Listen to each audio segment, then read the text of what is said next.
तो आज अब हम लोगों को पढ़ना है इम्परेटिव सेंटेंस। बेसिक से पढ़ना है इम्परेटिव सेंटेंस होता क्या है, इम्परेटिव सेंटेंस का हिंदी कैसे निकालते हैं और इम्परेटिव सेंटेंस का पैसिव कैसे बनाते हैं। तो पहले तो जानना ये ज़रूरी है कि इम्परेटिव सेंटेंस होता क्या है। इम्परेटिव सेंटेंस क्या होता है बेटा, क्या कहते हैं इसको हिंदी में, जल्दी बोलिए। आदेशात्मक, आज्ञा सूचक वाक्य कह देते हैं आप, ठीक है, आज्ञा सूचक वाक्य। अगर अंग्रेजी में सेंटेंस लिखा हो तो इसको आप कैसे पहचानेंगे, इसकी क्या पहचान होती है, सॉरी बिल्कुल वर्ब से शुरू होता है। कुल मिलाकर इसमें सब्जेक्ट नहीं दिया होता है, सब्जेक्ट यू छिपा रहता है। इसका मतलब ये कहलाया कि अभी तक जो हम लोग सेंटेंस बनाते चले आए वो subject plus verb plus object से बनाया, लेकिन ये क्या है, इम्परेटिव सेंटेंस है, इसमें सब्जेक्ट नहीं होगा। क्लियर है, सब्जेक्ट नहीं होगा और सब्जेक्ट यू जो होगा वो छिपा होगा, ठीक है। क्योंकि इस प्रकार के सेंटेंसेस में किसी को सलाह देना, आदेश देना, सुझाव देना, निवेदन करना आदि का भाव दिया होता है। सब्जेक्ट नहीं होता है, ये कैसे पता चले कि इसमें कर्ता यू छिपा है।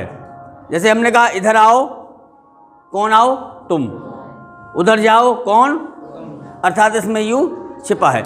शोर मत करो, कौन, क्लियर। तो इस तरीके के सेंटेंस जो होंगे वो इम्परेटिव सेंटेंस होते हैं, ठीक है।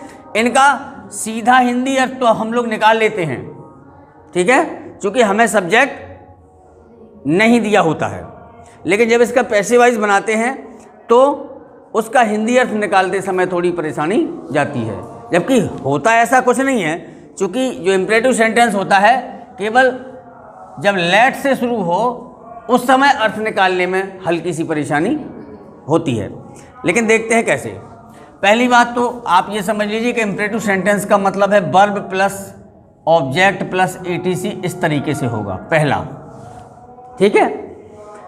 दूसरा होता है ये डू नॉट से भी शुरू होता है। जब नेगेटिव होगा तो कैसे शुरू होगा, do not plus verb plus object plus other word, दूसरा पहचान। तीसरी पहचान ये लेट से शुरू होगा या प्लीज से शुरू हुआ पहले, फिर आपका वही है verb plus object plus etc, correct. चौथे में आपने देखा ये लेट से शुरू होता है, करेक्ट। लेट के साथ में कोई ना कोई ऑब्जेक्ट दिया रहता है ना, लेकिन वो क्या होता है, ऑब्जेक्टिव केस कहें से आप क्या कहें बेटा, ऑब्जेक्टिव केस प्लस B1 फिर आएगा आपका ऑब्जेक्ट, करेक्ट। ये ऑब्जेक्टिव केस है। ऑब्जेक्टिव केस का मतलब है ये फिर सब्जेक्ट का काम बाद में कर सकता है जब इसका आप पैसिव वॉइस बनाएंगे। बात समझ में आई। तो ये आप इस तरीके से 4 प्रकार से ये सेंटेंसेस को हम देखेंगे। पहले इन चारों का एक एक बना लेते हैं, फिर इनका पैसिव वॉइस बताते हैं। पहले का देखते हैं, पहले sentence complete your work. Complete your work Hindi क्या होगी, अपना काम पूरा करो। रीड योर लेटर, करेक्ट है ना। राइट दिस पैसेज, है ना। अब आइए दूसरा नेगेटिव में आ जाएं, जिसमें डू नॉट लगाते हैं। केवल डू नॉट लगाना है, बिल्कुल वैसा ही है, कोई फर्क नहीं है। हम कहते हैं डू नॉट प्लक फ्लावर्स, क्या कहेंगे आप, फूल मत तोड़ो। इस डू नॉट का अर्थ किससे निकला, मत से। कौन तोड़ो, तुम। इसमें यू कर्ता छिपा है और इसमें कोई पर्सनल सब्जेक्ट नहीं दिया है। तीसरे में देखें प्लीज, आपने लिखा प्लीज हेल्प मी, क्या हो गया, कृपया मेरी मदद करें। चौथा let me complete my work, इसका क्या होगा, let me complete my work, मुझे अपना काम पूरा करने दो। लेट का अर्थ दो, यहाँ समझना है हमें अच्छे तरीके से लेट को। लेट का मतलब हो ये है आपका कॉजेटिव वर्ब के अंतर्गत आता है, जिसे कहते हैं प्रेरणार्थक क्रियाएं। यहाँ आपको समझ में आ जाएगा थोड़ा सा प्रेरणार्थक के बारे में। चूंकि अब जब ये तो हुए आपके क्या टेंस, सीधे सीधे सेंटेंस हैं जो एक्टिवाइज के रूप में है, हमें इनका बनाना क्या है अब पैसिवाइज, वो भी हिंदी भी निकालना है। लेट का मतलब होता है करने देना, परमिट करना, किसी चीज़ की परमिशन देना। ठीक है, आप जब किसी को परमिशन देंगे तो लेट का प्रयोग ही करेंगे। लेट का शाब्दिक अर्थ होता है दो। वैसे लेट का अर्थ क्या होता है दो। दो का मतलब है देना, कोई कार्य करने देना, किसी कार्य करने की परमिशन देना। इसका पैसिवाइज में देखें, जब ये पहला वाला आप देखेंगे जिसका verb plus object plus other word दिए हैं, जब इसका पैसिवाइज बनाएंगे तब क्या बनाएंगे, ये सारे के सारे लेट से शुरू होंगे। पहला बनेगा लेट प्लस ऑब्जेक्ट, ऑब्जेक्ट, फिर क्या आएगा बी, क्या आएगा बी, और थर्ड फॉर्म तो हमेशा आती ही है। ठीक है, और जो बाद के वर्ड बचेंगे वो पीछे लगा देंगे। कुछ बचेगा हो सकता दे दें अदर वर्ड, तो उसको क्या करेंगे बाद में लगा देंगे। ये हुआ इसका। अब डू नॉट का देखिए, अगर डू नॉट दिया है और फिर पैसिवाइज बनाना है कि do not plus B1 plus object plus other word, तो कोई फर्क नहीं है। जब इस डू नॉट को हटाएंगे आप तो इस बी के पहले नॉट लगेगा, क्या बनेगा late plus object plus not be, plus लगना ही लगना है। ठीक है, अब आइए प्लीज, जब भी रिक्वेस्ट की बात आती है, चाहे वो प्लीज हो, सर, मैडम, काइंडली, कोई भी वर्ड दिया हो और लगे कि कोई व्यक्ति निवेदन करने का भाव दे रहा है, तो आप कुछ ना करें, क्या करते हैं हम लोग यू आर रिक्वेस्टेड टू से जोड़ देते हैं। कैसे रिक्वेस्टेड टू बाद में पूरा का पूरा सेंटेंस पहुंच जाता है ज्यों कहते हूँ। ठीक है, अभी हम बताएंगे कि सिंगल वर्ब भी दी है तो भी पैसिवाइज कैसे बनाते हैं, क्योंकि वो इसी के अंतर्गत आ जाएगा। यू आर रिक्वेस्टेड टू, कब, प्लीज सर मैडम काइंडली के लिए। ठीक है, जहाँ पर निवेदन का भाव जिस शब्द से दिया होगा आप उसमें लगा देंगे। अब आती है बारी चौथे की। ये पहले का पहला, दूसरा, ये तीसरा, अब आया चौथा। चौथा लेट से शुरू हुआ है और हमें लेट से ही बनाना पड़ेगा। ठीक है, इसमें केवल एक बात ध्यान रखना है, बिल्कुल वैसे ही बनना है कि जो ये आपका ऑब्जेक्टिव केस है ना, जो ऑब्जेक्टिव केस है वो लास्ट में सेंटेंस के क्या बन जाएगा, सब्जेक्ट बन के प्रयोग हो जाएगा। ठीक है, जैसे इसका लेट प्लस वैसे ही बनना है, ऑब्जेक्ट आएगा, क्या आएगा बेटा, बी आएगा, थर्ड फॉर्म आएगा, बिल्कुल वही है, बिल्कुल सेम है। फर्क क्या है, बाद में भाई ऑब्जेक्टिव केस, क्या ऑब्जेक्टिव केस आ गया लास्ट में, और कोई अंतर नहीं है। अब इनका इसका पैसिवाइज बनाते हैं और उसकी हिंदी निकालते हैं, क्योंकि इंपॉर्टेंट है हिंदी समझना। ठीक है, देखें अब जैसे हमने दिया था कंप्लीट योर वर्क, कैसे शुरू है, ये कौन सा सेंटेंस है, इम्परेटिव। कैसे पहचाना, वर्ब से शुरू है। ठीक है भाई, जब किसी टेंस प्राइमरी ऑक्सिलरीज या मॉडल ऑक्सिलरीज नहीं दी हैं तो वो इम्परेटिव ही होगा। ठीक है ना।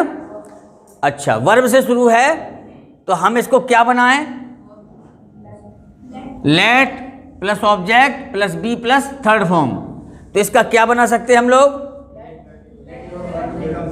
पहले का लेट योर वर्क बी आएगा, बी कंप्लीटेड, ऐसा ही है, कंप्लीटेड। ठीक है, अब दूसरे का यही बनाएं। अब आया दूसरा, डू नॉट प्लक फ्लावर्स। क्या बनाया, डू नॉट प्लक फ्लावर्स। ये डू नॉट से शुरू है, बिल्कुल वैसा ही है। जब डू नॉट को हटाएंगे तो हम बी के पहले नॉट, क्या बना भैया, लेट, ये प्लग के बाद ये फ्लावर्स, ठीक है, let flowers not be plucked, not be, ठीक। अब इसमें चाहो तो वायु लगा सकते हो, आप चाहें तो you can use as an object you, ठीक है। तीसरा है आपका प्लीज वाला, क्या है, प्लीज वाला। अब अगर प्लीज का मतलब आप समझिए, जैसे उन्होंने कहा प्लीज हेल्प मी, और वो कहते प्लीज गो, प्लीज कम, ये भी हो सकता है, सिंगल वर्ड भी दे सकता है। देखिए कैसे, हमने कहा प्लीज हेल्प मी, पहले इसको ले लीजिए, वर्ब और ऑब्जेक्ट दोनों दिए हैं। आपको नहीं बनाना है तो आप इस हिसाब से बना सकते थे, लेकिन निवेदन किया है तो रिक्वेस्ट तो करनी पड़ेगी, और रिक्वेस्ट बिना टेंस के नहीं कर पाओगे, समझ गए। इम्परेटिव में प्लीज के अलावा कोई रिक्वेस्ट होती नहीं है, तो प्लीज को हटा के हम लोग क्या लगाते हैं, एक फ्रेज लगाते हैं, क्या, you are requested to, you are requested to. अब आ जाएगा क्या, हेल्प मी। भैया इसकी हिंदी क्या होगी, पहले इसकी हिंदी बताइए। प्लीज हेल्प मी, प्लीज मेरी मदद करो, यही होगी, होगी नहीं होगी, कौन करो, तुम। अच्छा, अब मैं कहता हूँ you are requested to help me, तो हिंदी क्या होगी, बहुत। अब आप अगर थोड़ा दिमाग लगाएंगे तो आर रिक्वेस्टेड को दिमाग में डाल लेंगे सबसे पहले। Is are am third form, किस में पहुंचे, प्रेजेंट इंडेफिनिट में पहुंचे। ताहे तीहे का क्या हो जाएगा, या जाता है, ई जाती है। बिल्कुल सही कह रहा हूं कि नहीं। अगर इसको सेंटेंस को जब आपने गौर से देखा कि इसमें तो आर लगा है, तो या जाता है, ई जाती है में ही इसका अर्थ निकलेगा। तो यू आर रिक्वेस्टेड टू, द्वारा भी नहीं, यू आर रिक्वेस्टेड टू, आपसे निवेदन किया जाता है, टू हेल्प मी, मेरी मदद करो, यानी मेरी मदद करने की आपसे निवेदन किया जाता है, रहा है नहीं।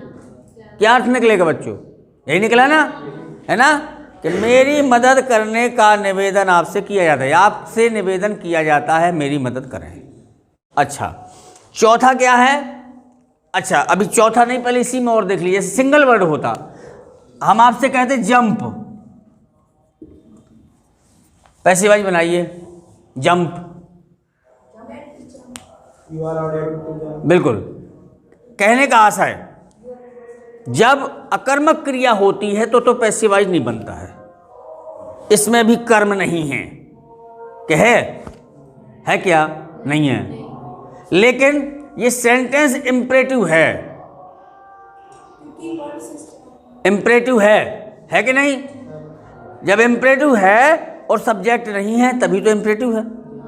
इम्परेटिव सेंटेंस होने के नाते जो रिक्वेस्ट ऑर्डर, जिस प्रकार से रिक्वेस्ट को आपने इस्तेमाल किया वैसे ही आप ऑर्डर को भी कर सकते हो। अब आप ये पहचानो इसमें आदेश है कि रिक्वेस्ट है कि एडवाइस है। आदेश है जंप, तो यू आर ऑर्डर टू, बात समझ में आई, ठीक है। सिंगल वर्ड अगर कहीं दिया है, ऐसा भी होता है कि जब वर्ब के बाद सीधे कोई कॉम्प्लीमेंट दे दिया जाए, ऑब्जेक्ट ना हो। आपसे कहते डू टुडे, डू टुडे, अब इसमें ऑब्जेक्ट तो नहीं है, टुडे जरूर है, तो ऐसे में बात फंस जाती है। कॉम्प्लीमेंट वर्ड है तो जब उसमें ऑब्जेक्ट है ही नहीं, फिर कैसे बनाएंगे, you are order to do today, बात क्लियर। अब आइए लेट वाले में, जब सेंटेंस लेट से शुरू हो, जैसे आपका कौन सा है, चौथा, चौथे में एक सेंटेंस लिखा हमने कि let me play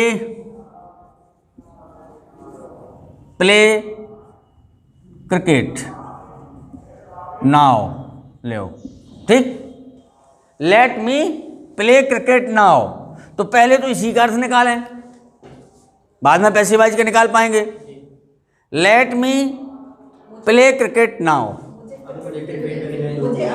let me तब आएगा दो, यानी मुझे ऐसा करने दो, ऐसा ही है ना। और जब पैसिव वॉइस होगा तब अर्थ आएगा ऐसा करने दिया जाए। क्या आएगा? ऐसा करने दिया जाए, लिखने दिया जाए, है ना। मुझे पानी पीने दिया जाए, मुझे पढ़ाने दिया जाए, ऐसा ही है ना। कब होगा? जब वो पैसिव वॉइस में होगा। या जाए, या जाता है, ई जाती है, ए जाते हैं, पैसिव वॉइस में ये अर्थ निकालते हो ना। या जाए, बात वहीं पहुंच गई।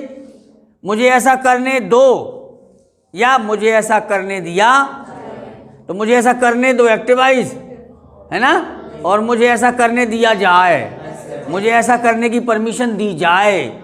लेट का मतलब ही होता है परमिशन के लिए, ठीक है।